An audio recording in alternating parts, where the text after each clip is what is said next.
Yeah, you was promoting her way before and putting her music out way before Young Mom pop.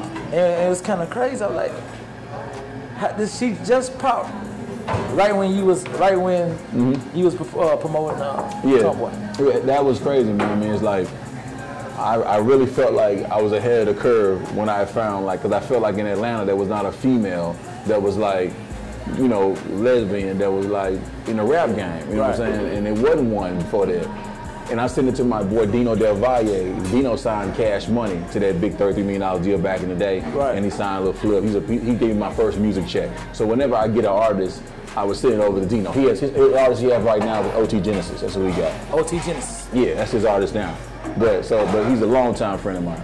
So I sent it to Dino, and Dino sent. He said, "Bro, you own something with this, but I hate to bust your bubble, but he sent me this record. He sent me the Young and May record, and it was like, I was like, man, golly, man, like, you know what I mean? It was like, it's like, wow, like, you know what I mean? It's like I was right there and I had it, but she already had a record popping on Flex Show at the point in time, so it was like, you know, man, like, so she's that lane, she ran out with that lane, you know what I mean? And it's like, you know, and Tumboi is a talented artist, and she got a song right now called Like Me that's in Flying, both of them on her Spotify, like, that is so beyond rap, you know what I mean? Like, it's just out of here. So, you know, she just went ahead and just using her voice to sing and like doing that, because it's like the comparisons and trying to do the same thing and do the same lane, that ain't the move. So she just kind of like she's going a whole different direction, but like, and I think she still will be able to touch her goal and be able to get to where she's gonna go to, because she's a talented artist and she's a fashionista and all that.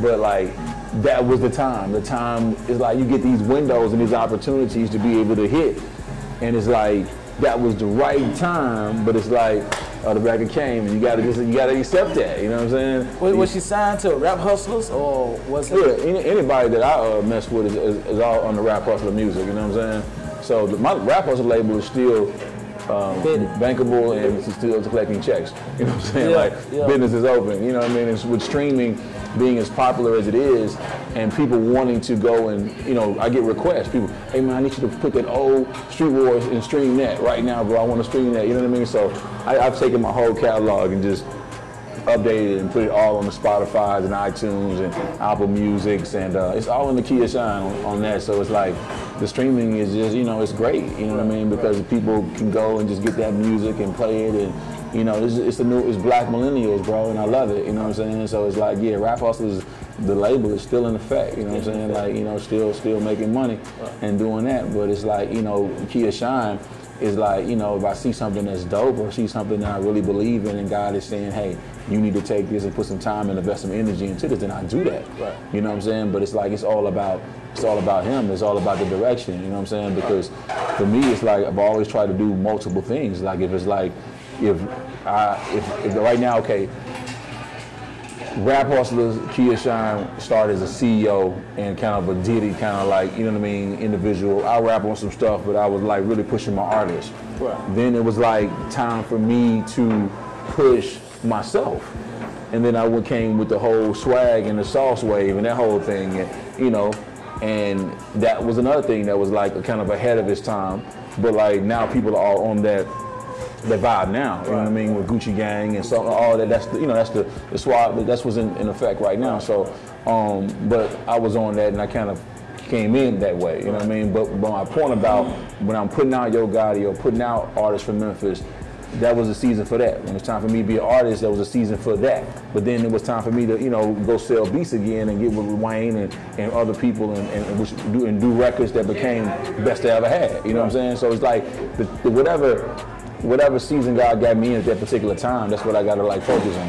And whether it's now it's film and TV, you know what I'm saying? Because I'm like making that transformation to that, you know what I mean? So, you know, it's like one is too close to none. You have to have multiple hustles when you're dealing with this music thing. My relationships and my network is my net worth, you know what I'm saying? So it's like, if my phone ain't calling for Kia Shine to do a show right now, my baby still got to eat. So I got to make sure I'm doing a plethora of things to make sure we keep that momentum going. So I may go throw a show of Future, you know what I'm saying, and do something like that. You got to keep the revenue going, you know what I'm saying? So, or start a new blog like I did with Coffee with Kinfolk, you know what I'm saying? And you know, create more outlets for the. I'm a creative hustler. You know what I'm saying? So I gotta continuously find ways to creatively, you know, keep myself inspired. You know what I'm saying? And also at the same time, keep everything rolling. You know what I mean?